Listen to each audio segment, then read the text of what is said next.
Amém. 1 Pedro capítulo 5, a partir do verso 1 diz: Rogo, pois, aos presbíteros que há entre vós, eu, presbítero como eles, e testemunha dos sofrimentos de Cristo, e ainda coparticipante da glória que há de ser revelada. Pastoreai o rebanho de Deus que há entre vós, não por constrangimento, mas espontaneamente, como Deus quer, nem por sorte da ganância, mas de boa vontade, nem como dominadores dos que vos foram confiados, antes tornando-vos modelos do rebanho. Ora, logo que o Supremo Pastor se manifestar, recebereis a imarcessível coroa da glória. Amém? Então, que palavra, hein?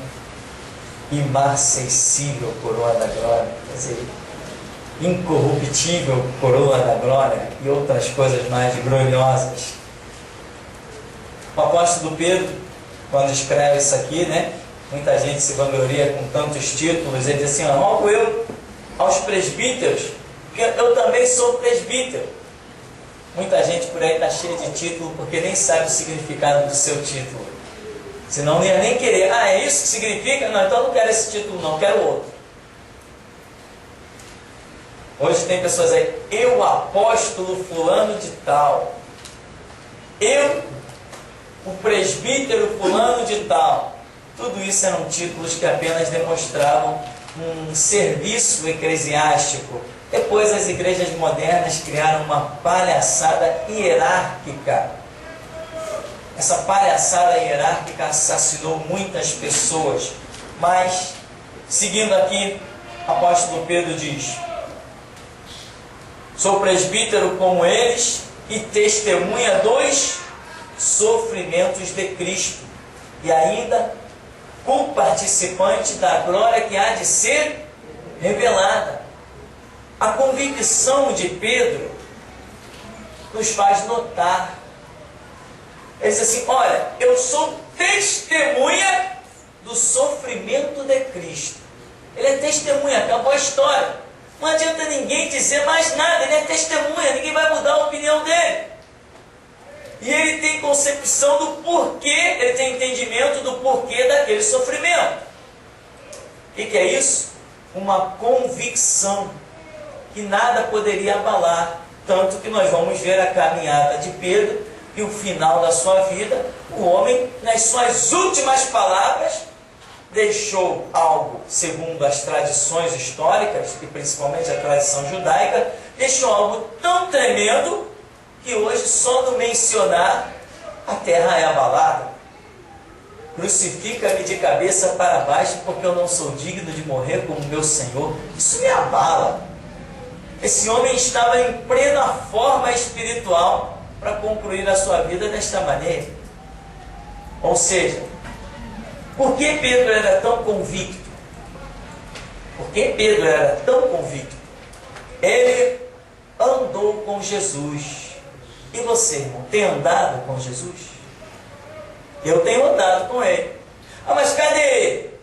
Olha, Ele agora está muito mais, vamos dizer, ativo e real do que quando estava em carne.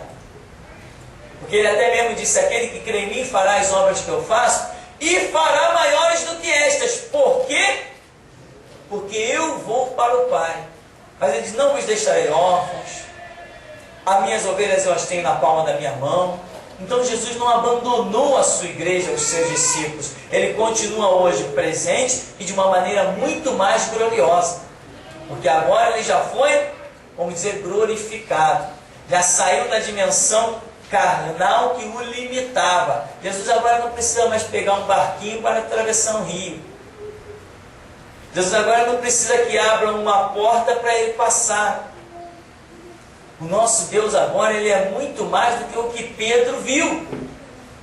Se bem que a experiência de Pedro aqui, se nós levarmos a memória adiante, nós vamos ver que Pedro não está vivendo somente aquele momento do Jesus carnal.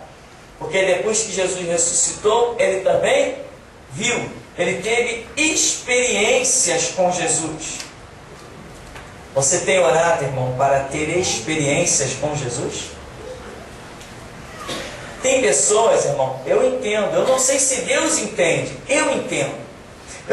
Tem pessoas que têm uma vida tão agitada, tão atribulada, tão cheia de necessidades, trabalhar 8, 12, 15 horas por dia para levar o pão para sua casa. E o resultado é que, eu não tenho tempo. Tá bom, eu entendo. Eu só não sei se Deus entende. Existe uma frase que eu tenho visto muito aí pelos veículos. Se você não tem tempo para Deus, está perdendo o seu tempo. Não é isso? Você já viu também? Eu acho aquilo interessante. É uma realidade tremenda. Se você não tem tempo para Deus, você está perdendo o seu tempo. Não adianta dizer, mas eu tenho que ganhar dinheiro. Meu irmão, você está morrendo espiritualmente. E a razão pela qual Cristo morreu na cruz não está fazendo efeito na sua vida. É perda de tempo. Tem que ter tempo para Deus. E acabou a história. Mas não interessa argumentos, tem que ter. Amém? Você entende dessa maneira? Então, irmão, se você não tem tempo para Deus, o que adianta você ficar dentro da igreja? Pedro é um homem aqui, o que acontece? Ele tem uma convicção. E por ele ter uma convicção, é que a obra pode ser realizada com ele. Você entende isso? Se você não tem convicção, a obra não pode ser realizada com você. Enquanto você tem dúvida, talvez isso não é para mim, não, isso é para o pastor, isso é para aquele irmão está buscando, aquele irmão está crescendo. E você? Pedro aqui, ele diz o seguinte: eu sou testemunha. Independente de ele ter sido uma testemunha ocular, nós somos testemunhas, porque recebemos a virtude do Espírito Santo. E Jesus disse: recebereis a virtude do Espírito Santo para ser minhas testemunhas. Eu sou tanto testemunha quanto Pedro, quanto Tiago, quanto João. Não muda em nada. Agora, tem um detalhe. Eu quero ser testemunha. Os céus só se abrem, meu irmão, quando eu quero ser. Tem crente que fica no seu cantinho e diz: a hora que Jesus quiser me escolher, Ele me escolhe. Não acredita nisso não, que isso é uma mentira, irmão. Jesus não escolhe ninguém. Jesus não escolhe ninguém. A obra é voluntária. Você tem que se apresentar. Amém? Paulo entendeu isso. Paulo diz o quê? 2 Timóteo 2,15. Procura apresentar-te a Deus como obreiro aprovado, que não tem do que se envergonhar e maneja bem a palavra da verdade. Não tem esse papo, meu irmão, de ficar num cantinho e dizer: não, Jesus, eu estou aqui, se o Senhor quiser me escolher, mas tomara que não me escolha. Você já viu alguns crentes? Não, se Jesus quiser contar comigo, eu estou aqui. Não é só assim, irmão. Tem que se apresentar. Tem que se dar o primeiro passo. Jesus, Isaías diz assim: eu vi o Senhor. E o que o Senhor estava dizendo? Quem enviarei? Quem há de ir por nós? Aí Isaías diz: então eu disse: eis-me aqui, envia-me a mim. Mas o que Isaías via de si mesmo? Eu sou um homem de lábios impuros. Eu habito no meio de um povo de impuros lábios. Eu vou morrer.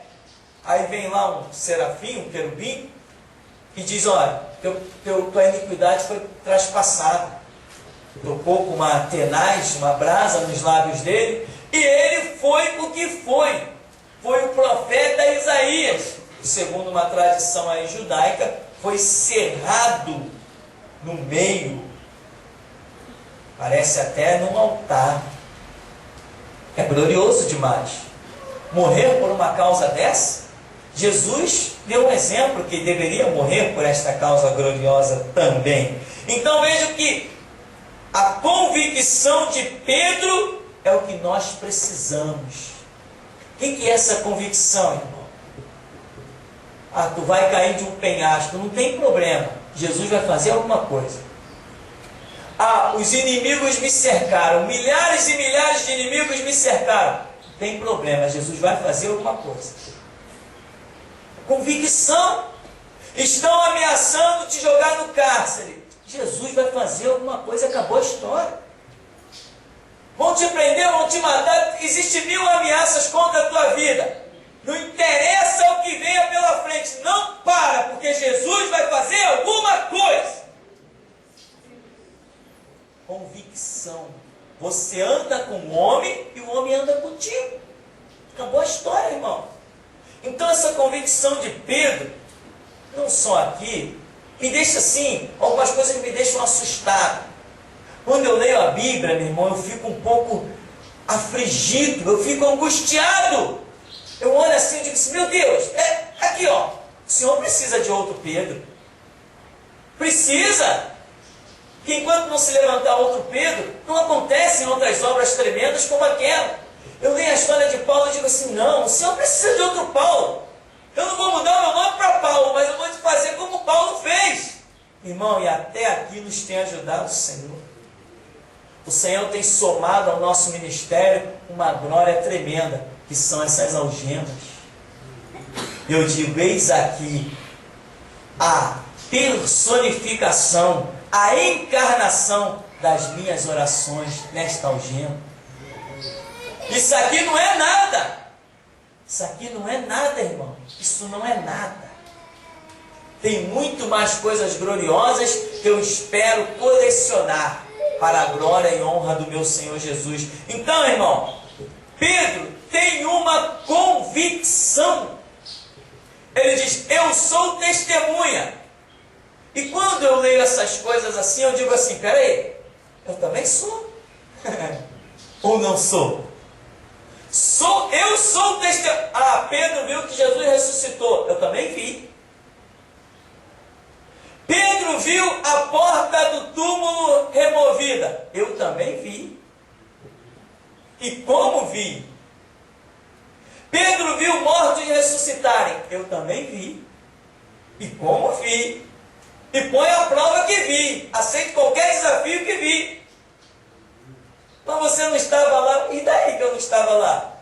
E o Espírito Santo que traz aquilo que aconteceu lá como fato vivo para mim que estou hoje aqui, não vale nada? Por acaso preciso eu ir para a porta de um túmulo e ver Jesus ressuscitar? Eu não preciso disso. E o diabo sabe muito bem. Convicção. Por quê? De onde vem essa convicção? Ah, vem porque todo final de semana eu vou ali na esquina jogar uma bolinha, né? Eu vou ali comprar um Tio Patinhas em quadrinho, né? Vou ler a Mônica e o Cebolinha. Essa convicção, meu irmão, vem do que a Escritura já te chama. Entra no teu quarto, fecha a tua porta e fala com teu pai. Quer ver Jesus ressuscitado? Entra lá no teu quarto e você vai ver. Quer ver a pedra do túmulo removida? Vai lá para o teu quarto, eu te garanto que você vai ver. Quantas vezes eu já vi aquele túmulo na minha frente com a porta aberta? Quantas vezes eu já vi Lázaro, depois de 4 dias, sair envolto em panos, e Jesus na frente dele dizendo, desatai e deixai eu ir. Quantas vezes eu tenho visto todo dia? Eu sou testemunha destas coisas. Eu tenho convicção do que prego. Não vou para o inferno, vou para o céu. Aleluia. Tenho convicção.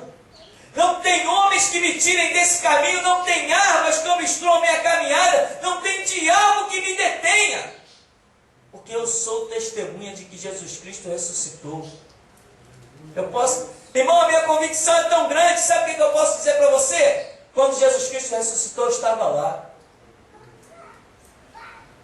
A mensagem da cruz é loucura para os que perecem, mas para mim é poder de Deus. Você entende isso? Sabia que você estava lá? Quando Jesus ressuscitou? Quando Jesus Cristo estava realizando a sua obra, meu irmão, na onisciência do projeto de Deus, Ele já via todos nós diante dele. testemunhando da sua grande e gloriosa história, do seu grande e eterno sacrifício. Nós já estávamos lá pela fé. Hoje nós somos transportados pela fé. Eu vi Jesus andando pela Via Dolorosa. Enquanto eu falo aqui contigo, eu estou vendo ele com uma coroa de espinho na cabeça. Estou vendo ele caindo na Via Dolorosa e um homem vai ajudar ele a pegar a cruz. Eu sou testemunha destas coisas que aconteceram há mais de 2000 anos atrás. Sabe por quê? Porque nós servimos ao Pai da eternidade. E todas as coisas são nuas e patentes diante dos olhos dele. O passado, o presente e o porvir está diante do nosso Deus. Convicção que não vem, como eu já falei, não vem porque estava ali brincando de... Não, vem porque você está indo para a Escritura e o Espírito Santo te pega e te transporta. Lá no céu, irmão, tem ruas de ouro. Eu sou testemunha disso. Mas você nunca viu essas ruas de ouro independente daquela experiência? Vi, porque a Escritura fala e o Espírito Santo já testificou. Eu tenho convicção. Há um reino espiritual, há um reino celestial, e é para lá que nós vamos. Seja pela morte ou pela vida, mas é para lá que nós vamos. Pode cortar a cabeça e jogar para um canto, perna para o outro, braço para o outro, mas ninguém me arranca daquele reino. É para lá que eu vou e ponto final. Convicção. E esta convicção vai botar delegado, deputado, juiz, promotor de cabelo branco. Vai, claro que vai. E como vai? Porque quem conhece o reino celestial, meu irmão, não tem medo de nenhuma das afrontas dessa terra. Elas são esterco. Não significam nada. Morte? Que morte? Quem está preocupado com morte? Tortura? Quem está preocupado com tortura? O exemplo maior está em Cristo Jesus. Como ovelha muda foi levada ao matadouro. Só que a ovelha muda agora não é mais ovelha muda. Ai do mundo quando a ovelha muda pisar agora no Monte das Oliveiras. Mas nós estamos isentos disso. Ele pode pisar, que nós estamos com ele. Somos testemunhas dele, somos servos dele. Andamos com ele. E ele anda conosco. Eu tenho sentido uma presença de Deus muito grande nesses dias. Dentro da igreja, dia a dia nos afazeres, em coisas que eu leio. Em muitas coisas eu tenho sentido uma presença de Deus muito grande. O Espírito Santo tem trabalhado na minha mente de uma maneira que os meus temores, eles não existem mais. A única coisa que eu ouço é que eu não posso parar. Já estão me chamando de louco, de fanático e sei lá outras coisas, mas se pesquisar na internet eu vou achar um caminhão de coisas denigrindo a minha imagem. Até gente que já comeu desse prato aqui, já viu que aqui realmente tem Deus, estão por aí agora falando do que não sabe. Na hora certa o Senhor vai bater o seu martelo e vai mostrar quem é quem. Então, meu irmão, o que importa é a convicção. Aí Pedro diz assim: eu sou testemunha dos sacrifícios de Cristo e ainda co-participante da glória que há de ser revelada. Agora, Pedro, ele tem uma visão ministerial em que ele tenta passar para os outros dirigentes das igrejas aonde ele escreve. E ele diz no verso 2: pastoreai o rebanho de Deus que há entre vós, não por constrangimento, mas espontaneamente, como Deus quer, nem por sorte da ganância, mas de boa vontade. Né? Ou seja, sem constrangimento, sem querer ser nada acima de ninguém. Em outras palavras, cumpra o teu papel. Eu aqui, meu irmão, no púlpito, eu cumpro o meu papel. Você aí no banco, você cumpre o teu papel. lá na tua casa você cumpre o teu papel, não tem constrangimento, todos nós somos servos de Deus, dobra os teus joelhos, vê a direção que Deus tem para você. Não tem constrangimento, não tem afronta, não tem guerra, não tem nada disso.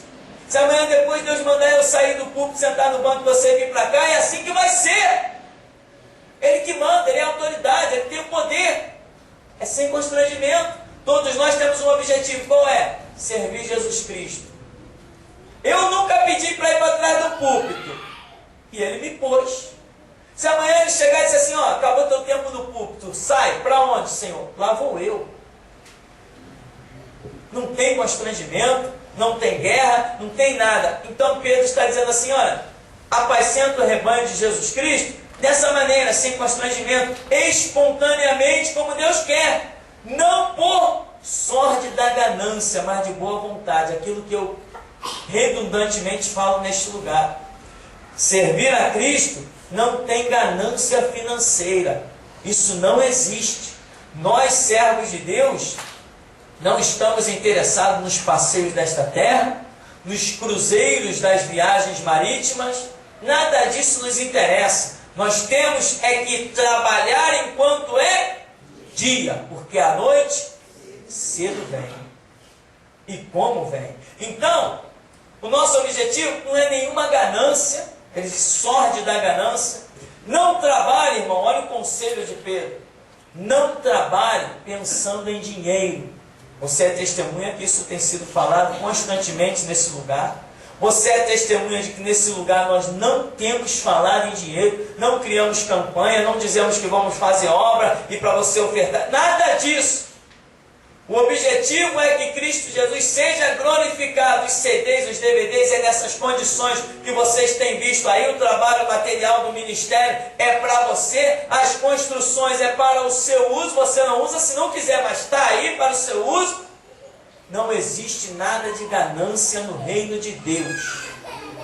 Loucos são os pastores que pensam que têm dinheiro. Está arriscado eles terem só dinheiro. E quando Jesus bateu o martelo para que a vida deles seja retirada da terra, eles partirem sem nada. Nem dinheiro e nem salvação. Porque o rebanho de Cristo não se administra, não se pastoreia com sorte da ganância, mas de boa vontade. Nem como dominadores dos que vos foram confiados, antes tornando-vos modelos do rebanho, não como dominadores.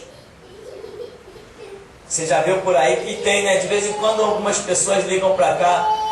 Pastor, eu queria ir fazer um seminário. Como é que é?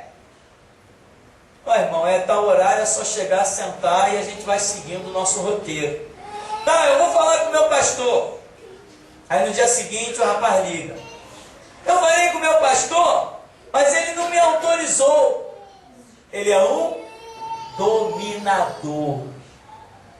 Ele não está administrando o rebanho de Cristo de boa vontade, de boa mente. Ele tem interesses pessoais. Porque se ele não tivesse interesse pessoal, ele não estaria autorizando ou desautorizando. Ele estaria dizendo o que tem que ser dito. Ah, irmão, ora e vê a direção. Se Deus te disser vai, vai. Se Deus te disser fica, fica. Quem administra o rebanho de Cristo é assim. Agora, uma coisa diz aqui. Nem como dominadores dos que vos foram o quê? Confiados. Deixa eu deixar um recado aqui para os pastores desgraçados. Um recadinho para eles. Desgraçado mesmo, irmão. Porque se não se enquadra na palavra, está sem a graça. É por isso que é desgraçado. Vos foram o quê? Confiados. Ninguém é dono de ninguém. Ninguém manda em ninguém. Dezenas e dezenas de pessoas anualmente gostariam de vir aqui estudar esse seminário e tem chamado para vir, mas dão ouvidos ao seu pastor cego, acabam ficando nas suas igrejas mortas, sem palavra, estudando revistinha da CPAD. Porque o seu pastor é um dominador. Ele se acha dono das pessoas. Ele quer dizer aonde a pessoa vai e aonde a pessoa não vai.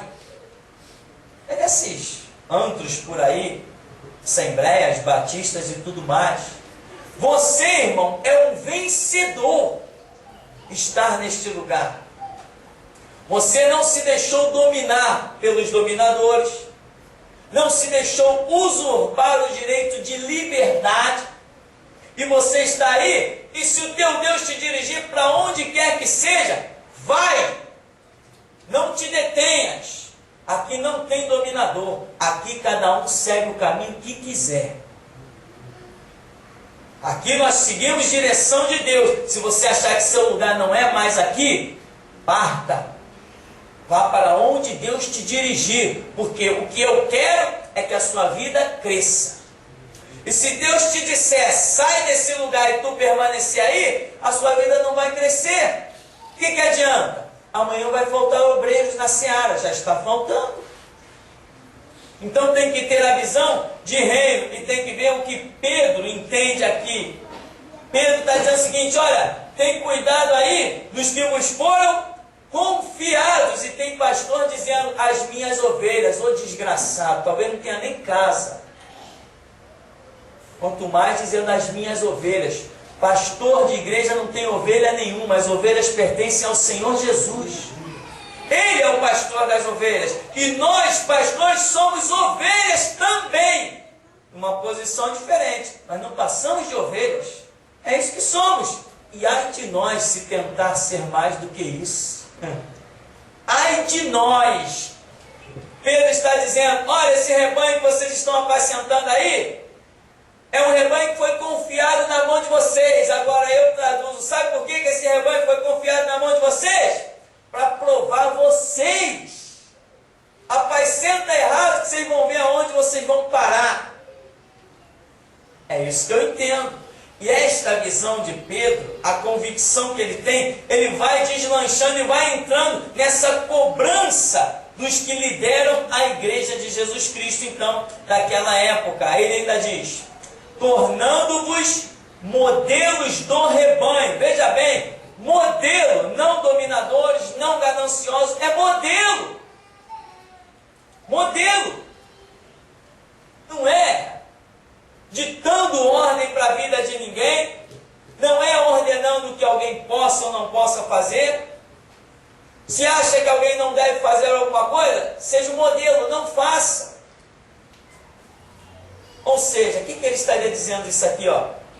Cuidado aí com a tua crítica. Você tem que ser modelo. Se você tem que ser modelo, não te preocupa tanto, meu irmão, com falar. Te preocupe em demonstrar como se deve agir. Ah, fulano agiu errado. Agiu errado? Então, dê um exemplo para ele de como se deve agir. Não te preocupe em falar. Você não é um dominador. Não é você que vai constranger a pessoa para que ela haja de uma maneira A, B ou C. Se torne modelo. Porque Deus vai estar te abençoando e quem sabe vai estar usando a sua vida como exemplo para outros. Então, tornar-vos modelo do rebanho. Ora, logo que o Supremo Pastor se manifestar, recebereis a imarcessível coroa da glória. Ele diz assim, logo, quer dizer, ele tem uma ideia que Jesus ia voltar logo. Nós sabemos que isso é marcante na vida de muitos daquela época. Ele vai se manifestar. Então, olha a convicção de Pedro, como começa no verso 1 e como ele termina esse verso 4. Logo que o Supremo Pastor se manifestar, recebereis a vossa coroa. Então ele tem a plena convicção de que Jesus Cristo ainda iria se manifestar. Irmão, na internet está cheio de gente criticando o nosso ministério. E o que eu detectei na memória dessas pessoas com a ajuda do Espírito Santo? A história, a igreja começou, passou 100 anos, 200 anos, 500 anos, 700 anos, 1000 anos. 1100, 1200, 1400, 1600, 1800, 2000 anos se passaram. É um bocado de tempo. E Pedro está dizendo aqui assim, ó, ele vai se manifestar. Passaram-se 2000 anos e tem cristão que não tem estudo, não tem história do cristianismo, não conhece nada de vida espiritual, está achando que nós estamos querendo adivinhar o dia e a hora que Jesus vem. Estão nos criticando de tudo que é maneira lá na internet. Pois vamos ver se antes das badaladas de 2100 anos, se Jesus Cristo vai ou não vai pisar no Monte das Oliveiras. O crente louco diz assim, não, passou 2000 anos, vai passar mais 2000. Não vai não, meu irmão, é a hora dele voltar. E os crentes ceguinhos lá, estão dizendo, ninguém sabe dia e hora que ele vem. Ninguém sabe? Como assim ninguém sabe? Jesus Cristo disse que daquele dia e hora ninguém sabe, senão o Pai. Se o Pai sabe, ele pode revelar a quem ele quiser. Não nos revelou o dia e hora, mas alguém sabe. E esse alguém tem poder para revelar. Ele diz, o servo negligente não saberá o dia, a hora que vem o seu Senhor. Opa, então aquele que não for negligente, saberá. É isso que a minha Bíblia diz. O negligente não saberá. Então eu subentendo que o que não for negligente discernirá o tempo e o modo. Então, Pedro tem uma convicção. Logo que o Supremo Pastor se manifestar, recebereis cada um a sua coroa de glória. Irmão, não viva como esses crentes cegos que tem por aí, uma vidinha como se Jesus fosse voltar sei lá quando. A realidade é bem diferente. Estudando a Escritura, nós vimos que o 21 é o número da manifestação de Jesus Cristo. E hoje, eu quando vi esses fatos pela primeira vez, eu fiquei meio em choque. Fiquei, como eu costumo às vezes com certas revelações, vou para a cozinha, vou para um quarto, vou para uma sala, vou na rua, volto, pego um livro, largo, vou escutar uma música. Eu fiquei assim meio tonto quando eu vi a revelação do número 21, em que o Espírito Santo me mostrou que 21 corresponde a século 21, 2100 anos. Eu fiquei, mas não, como é que pode? Estamos então no tempo, e tantas coisas vieram à minha memória do começo da caminhada, tantas coisas que eu acreditava e eram conflitos, e de repente essas revelações começaram a surgir, e hoje eu tenho esta convicção. Eu prego por quê? Porque é a minha convicção. Cada um tem que falar da sua própria convicção. Não quer dizer que ninguém tenha que crer como eu, mas eu creio que é neste século que Jesus Cristo pisará no Monte das Oliveiras. Um pouquinho antes ele arrebatará a sua igreja. Pedro tem essa convicção. Ele vai se manifestar. E você vê um monte de gente criticando e dizendo, não, eles estão querendo adivinhar o dia e a hora que Jesus vem. Mas daquele dia e hora, ninguém sabe. E aí eles ficam lá dando as suas risadas inúteis.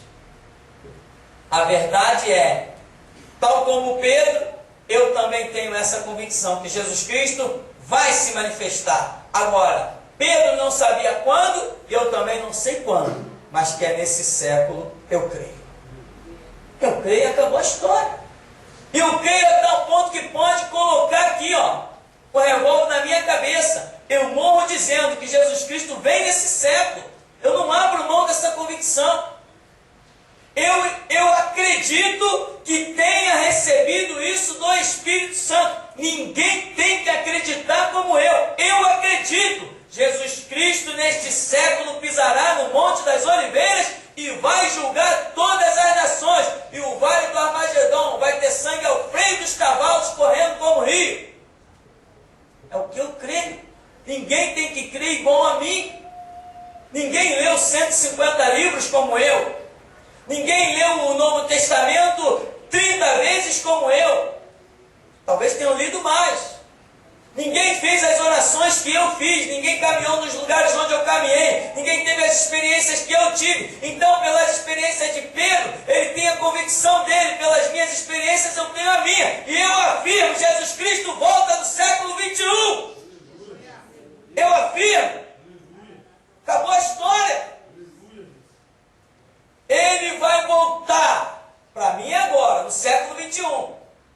Cada um anda na fé que alcançou. Esta é a minha. Esta é a minha. E eu não estou preocupado, meu irmão, eu não estou preocupado se ele não voltar no século 21. Eu não estou preocupado. Eu morro dizendo que ele volta. Não estou preocupado. E se não voltar? Não me interessa se não voltar. O que eu creio é que ele volta. É a minha convicção. É o que me diz os meus estudos. É o que me alerta o Espírito Santo. Agora, é minha. Essa convicção é minha.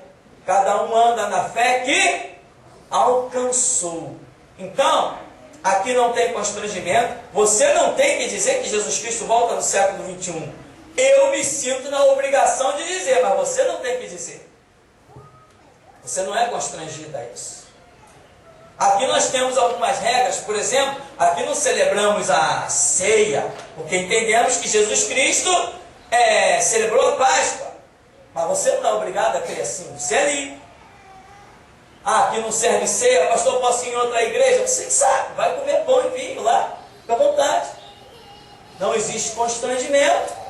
Não existe. Agora, quem faz seleção é Deus, não somos nós. Nós cremos no que cremos e obedecemos segundo a ordem que Ele nos dá. Agora, só para concluirmos, irmão, o que eu quero frisar desde o verso 1, quando Pedro diz: testemunha dos sofrimentos de Cristo e ainda co-participante da glória que há de ser revelada. É muita convicção. Ele está dizendo assim: eu vou participar de uma glória celestial que será revelada. E você vê que quando os homens têm convicção, eu já falei que não vem à toa essa convicção, quando se tem uma convicção nessas coisas espirituais, a vida desses homens sobre a terra, elas refletem coisas fora do comum. Amém? Você já percebeu isso? Os aventais de Paulo faziam aquela festa. A sombra de Pedro era outra festa. Os escritos de João abalavam toda uma nação. Por quê? Eram homens com convicções e experiências. E eu encerro, irmão, dizendo para você: você precisa do estudo e da oração para ter convicção. E precisa ter orações ousadas que te permitam, Deus, abrir porta de experiências. Vou dizer para você uma coisa: a minha experiência de arrebatamento, quando eu a tive, eu era membro de uma igreja batista tradicional. Hoje eu olho para trás e não considero aquilo nem igreja, para você ter uma ideia. Eu era membro dessa situação. Mas eu não pensava, eu estava no meio deles, mas não pensava como eles. Eu olhava para a Bíblia e dizia assim: não, a Bíblia é poderosa. Mas eu ouvi alguns dizer assim: não, esse poder aqui, isso foi para aquele tempo. Está vendo aqui que as curas que Jesus fez e os apóstolos é porque naquela época não existia médico. Mentira, porque Lucas era médico. Lucas era médico, naquela época existia médico sim. Tanto que naquela cidade lá, naquela ilha, a ilha de Creta, Lucas chega ao ponto de escrever que havia um homem chamado Públio que estava sofrendo de quê? Disenteria. Lucas ainda dá uma descrição científica para a enfermidade do homem. E diz que Paulo, que não era médico, impôs as mãos sobre o homem e o homem ficou curado. Então, todos foram recebidos com grande graça naquela ilha, depois daquele naufrágio de Paulo. Então, eles viam isso, diziam que esse poder não manifestava-se mais. Eu dizia: não, manifesta sim, como que não? Que explicação eu tenho para neutralizar isso? Dizia-se lá na igreja batista que esse negócio de demônio era palhaçada, que demônio não manifestava nada numa pessoa, não existia nada disso. Eu dizia: epa, peraí, não é assim não. Eu estou vendo aqui, como que não é assim? Então, meu irmão, eu estava em um meio, mas eu queria a Bíblia. Eu não pensava, eu não me deixava sepultar como eles. A minha convicção foi crescendo. Membro ainda de lá, mas participando de outras reuniões, que na época existia por aí, de casa em casa, eu fui tendo as minhas experiências. E hoje eu cheguei aqui. Irmão, você quer experiências com Deus? Mas pastor, eu trabalho 20 horas por dia. Meu irmão, então vai para casa. Vai cuidar da sua vida. Deixa o banco para alguém que quer experiência com Deus. Esse reino precisa de gente com experiência. De gente que possa dizer, eu viver é Cristo e morrer é lucro. Tem que ter experiência. Eu não tenho tempo para isso, eu não tenho tempo para aquilo. Então deixa a casa de Deus para quem tem tempo. Entende, meu irmão? E você só ouve isso aqui, irmão. Porque Deus quer contar contigo. E mas pastor, você pregou essa mensagem ano passado. Preguei, então acorda. Há uma semana atrás você disse a mesma coisa. É mesmo, então toma uma atitude. Vai dobrar esses joelhos, vai clamar. E para de orar pedindo bens da terra. Pede a revelação da glória, irmão. Para com essa oração medíocre. Hoje eu tenho casa, eu tenho carro, eu tenho recurso, tenho tudo. E eu nunca fiz oração pedindo nada disso. Estou falando aqui perante Deus. Nunca fiz oração pedindo uma casa para morar, nunca fiz oração pedindo um carro para dirigir. E tenho do melhor. Deus já está importunado com certas orações. Jesus Cristo não morreu na cruz para você ter casa e carro, meu irmão. Morreu para você ver a glória dele. Toma atitude, meu irmão. Atitude. Você precisa de convicção. Você precisa ser testemunha. Testemunha é quem sabe do que está falando. E eu te afirmo, Jesus Cristo vive. Eu vi ele vivo. Ele é vivo. Te garanto, eu já ouvi a voz dele falar comigo. Os anjos são uma realidade, eu já os vi. Há um reino celestial esperando por nós. Luta, guerreia, porque a porta dele é estreita. Tenha convicção, irmão. Não se perde no teu trabalhinho de 8 horas por dia. Teu marido que enche o saco, a tua esposa que enche o saco. Não se perde. Porque no inferno tem lugar para todo mundo, mas no céu não. No céu só entra o que é bom, muito bom. No céu só entra aquilo que de certa forma se torna digno do sacrifício de Cristo. Por isso que no céu não entra qualquer um. Não cabe todo mundo. Porque tem que passar primeiro pela purificação do sangue de Jesus Cristo. Atitude. Você quer experiência? Você quer essa noite sair do teu corpo e ir às dimensões celestiais? Você quer essa noite despertar e ver do teu lado um varão de branco? Quer ou não quer, irmão? Você quer sair daqui e ver o diabo na tua frente e sentir o poder que tem na tua vida? É assim que sobrevive, irmão. Você pensa que eu já não fiz essa oração? Lendo Bíblia, eu falei, Jesus, agora põe um demôniozinho na minha frente, nem que seja um daquele fraquinho, mas põe na minha frente que eu quero ver o teu poder. Uma semana depois eu estou sumindo lá pela rua ali, debaixo, Conselheiro Leonardo, uma mulher endemoniada no meio da rua, um monte de gente rodeando. Aí crente de Universal, crente batista, crente metodista, crente de tudo que era denominação, lutando lá com o demônio de tudo que é jeito. Eu olhei assim e falei assim, peraí, solta aí. Demônio bom para trás, demônio para. Eu falei, opa, tem poder aí. Entendeu, irmão? Falei, ué, me obedeceu. Falei, caramba, então... Quer uma experiência, irmão? Você não sabe o poder que tem na sua vida, mas o teu inimigo sabe. O teu inimigo sabe a autoridade que tem na sua vida, irmão. E hoje eu expulso o demônio de olhos fechados, zombando dele. Demônio, está aqui a faca. Toma aí. Vou dar as costas para você, me mata aí se você é homem mesmo de verdade. Hoje eu zombo e escarneço de tudo que é diabo que existe no mundo. Porque muito maior é o que está em mim do que o que está por aí. Você tem que ter convicção, meu irmão.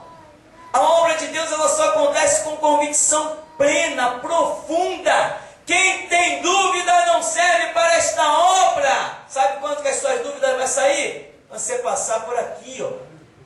Enquanto não passar por aqui, a dúvida permanece. A igreja é uma grande faculdade para te levar ao centro da vontade de Deus. No centro da vontade de Deus, sabe o que acontece? 1000 se levanta de um lado, 10.000 ao outro lado. Aí se cumpre a palavra. 1000 cairão ao seu lado, 10.000 à sua direita e tu não serás atingido. Você quer experiências? Eu vou te dizer uma coisa. Eu fiz uma oração, não tem muitos dias. Eu fiz uma oração. Eu dizia assim, Senhor, não tem como, mas o Senhor pode. Me coloca diante das autoridades que eu quero dizer para eles que Jesus Cristo é o Senhor. Ela já se cumpriu. Ela já se cumpriu, irmão. Você entende, irmão? Convicção. Você entende o propósito pelo qual você está na terra? Você não está aqui simplesmente para sentar aí e ouvir dizer, uma boa palavra. Que boa palavra, irmão? Boa palavra está aqui, ó. Aqui está a boa palavra. Nós chegamos aqui e de repente sai até alguma heresia. Sai até alguma coisa que não é condiz com a realidade. Pode até ser porque somos homens. Mas daqui só sai verdade, poder e glória. E eu estou te apontando aqui, e não aqui. Amém? Então, meu irmão, você precisa de experiência. Quando alguém chegar para você e dizer assim, não, Jesus nem existiu, eu digo assim, tu é louco, cara, hoje eu falei com ele. Tem livros aí de arqueologia dizendo que Jesus nunca existiu, está vendendo na internet. Aí alguém vai chegar perto de você e vai dizer assim, não, Jesus foi criado entre os hindus lá, no budismo, no maometano. Então você vai dizer, você é maluco, eu conheço a história do meu Senhor, eu andei com ele. Ele nunca existiu, tu é doido, eu falei com ele hoje, ainda há pouco, há 5 minutos. Não, anjo não existe, tu é maluco, cara, estou cansado de ver anjo na minha frente. Já conversei até com anjo, como é que anjo não existe? É mais fácil dizer que eu não existo. Eu quero que você tenha essa convicção. Eu quero que você tenha essa convicção. Eu não quero que você entre aqui para dar dinheiro aqui, meu irmão. Eu quero que você seja servo de um Deus vivo. Eu quero que você tenha convicção. O teu dinheiro não interessa, interessa a tua vida, o teu testemunho, isso que interessa. Ninguém aqui está preocupado com dízimo e oferta.